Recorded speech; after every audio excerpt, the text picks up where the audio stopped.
Sheikh, you mentioned that at least if you want to learn knowledge, right? To learn at least to start with to learn Quran and to recite it, and then you mentioned some books, okay?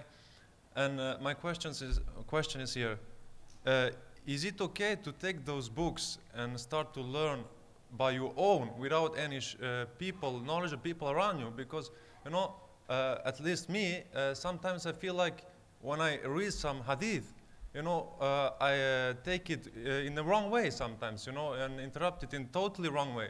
So I mean, any advice there? Which way should we do that? Because also in many places here in this country, there are not so many people who can really explain it in the right way. For example, some of the books, Hadith, Ibn Taymiyyah, Bukhari, and also Muslim. So I mean, also, where is the limit there to start to learn on your own? Jazakallah khair. Jazakallah. It's a very important point I should have included in my speech. I think I've said it, or may not have said it. Anyway, do not rely on your personal effort. When it comes to religion, self-study will not help. You need to study under a professional sheikh. Sit with him. Let you learn from him the basics of this religion. Otherwise, you may get astray and get out people astray from the right path. Start from the basics but sit with a sheikh. Without sheikh, it doesn't work. That is why the literature scholar used to say, "Man la shaykha lahu fa shaykhuhu shaytan." He who doesn't have sheikh, his sheikh is shaytan, iblis.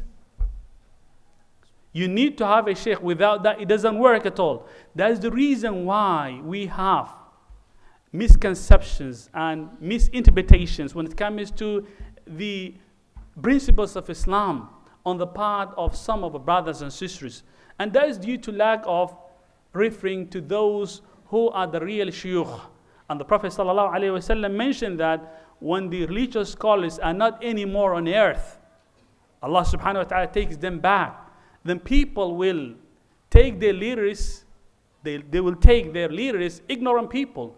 And what will those ignorant people do? Whenever they are consulted, they mislead the people by their incorrect and inaccurate information that they give back to the question. So please, if you want to study, do not rely on your personal effort. Rely after Allah subhanahu wa ta'ala on a sheikh who is proficient, who is specialized in that field. Even if I want to study, let me say, I want to study Quran. But this sheikh, even though he's good at the religion, but he's not good at the Quran, I should not sit with him. I want to study hadith, even though I know that this sheikh is good at fiqh, but not good at hadith, I should not sit with him. Any kind of a discipline, any kind of a field you want to perfect, please try to find somebody who has perfected it, a professional sheikh. Do not just with anybody.